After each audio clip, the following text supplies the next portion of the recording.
She is my dream girl, the one who makes the horizon blush at dawn and the stars linger longer at night. When I close my eyes, I see her face etched in the fabric of my soul, as if God Himself painted her smile into the very canvas of my destiny. Her beauty is not just in her features, but in the way her heart beats with compassion, in the way her laughter heals the wounds life has left upon me. I have seen many faces, crossed paths with countless souls, but hers is the one that stopped time and made me believe that love is not just a feeling, it's a calling. When I speak of her, my words betray me, for they are never enough. How do you describe the ocean in a single drop? How do you contain the fragrance of 1,000 roses in one breath? She is the poetry I never knew I was capable of writing, the song that lingers in the corners of my silence.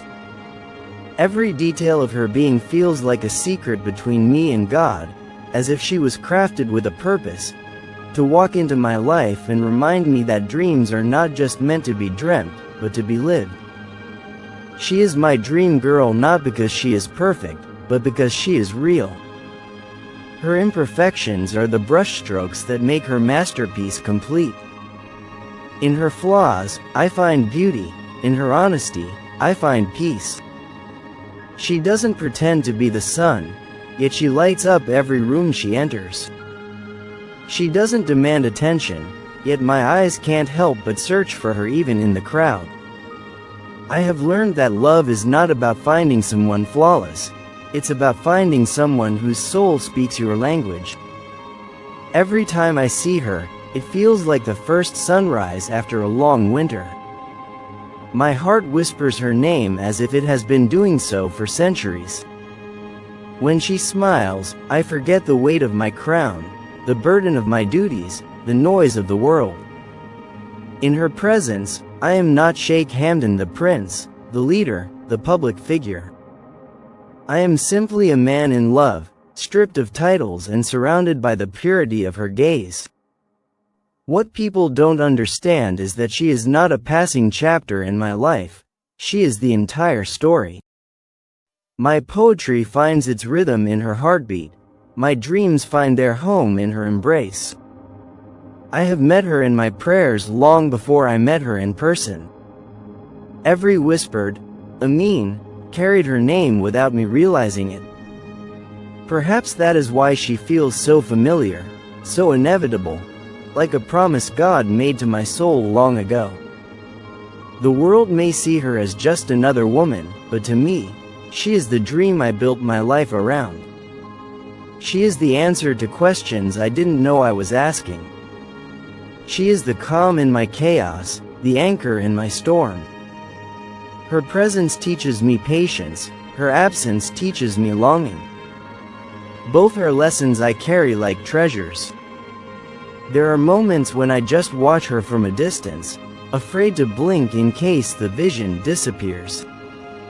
She moves with the grace of the desert wind and the strength of the Arabian horse, free, wild, yet soft enough to rest her hand on mine. The way she exists makes me believe in miracles. She is my greatest miracle. If I could, I would steal time itself just to keep her close. I would slow the sun so it doesn't set when we are together. I would hold back the tide so the night doesn't end. Yet I know, true love is not about keeping someone trapped in your grasp. It's about giving them the freedom to be themselves while still knowing they choose to come back to you. And she chooses me. That is my greatest victory. When I write about her, I am not writing fiction.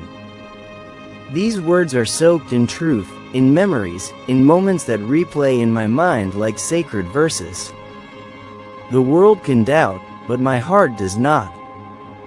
My heart knows the way it races when her name is mentioned, the way it settles when she is near. This is not infatuation. It is the quiet certainty that I have found the other half of my soul. She is my dream girl, and yet she is more than a dream, because dreams fade when you wake. She stays. She stays in my thoughts when I open my eyes in the morning. She stays in my heart when I stand before my people. She stays in my prayers when the world is asleep.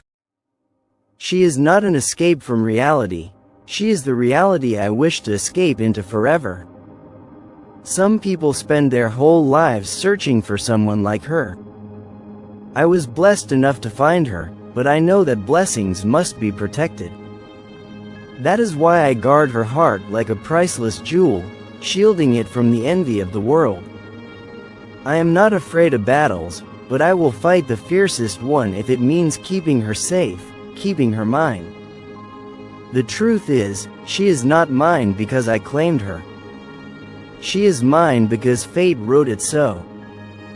No matter the oceans between us, no matter the walls life tries to build, our souls will always find their way back. I believe in that with the same faith I believe in God's mercy.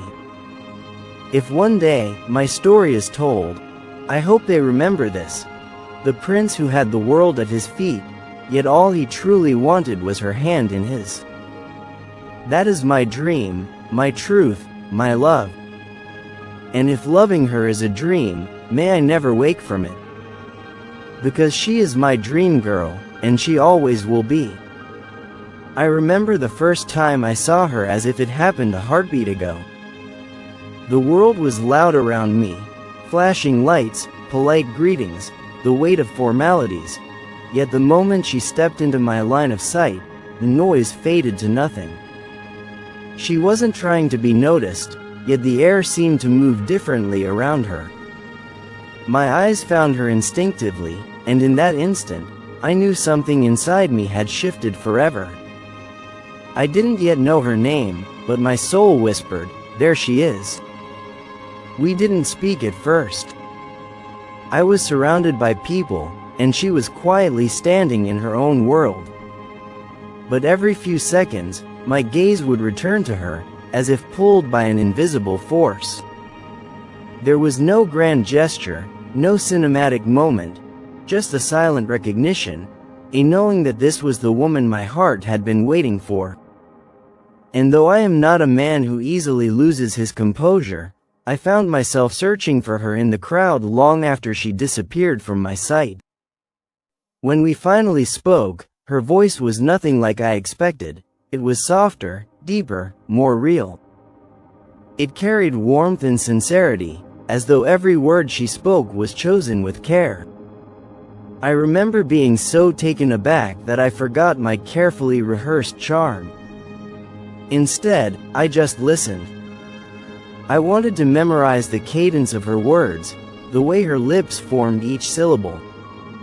That was the moment I realized, I didn't just want to see her again. I needed to. Our next meeting was not by chance. I made sure of it. I arranged my day so I could cross paths with her, but I didn't approach her with titles or power. I wanted her to meet me as a man, not a prince.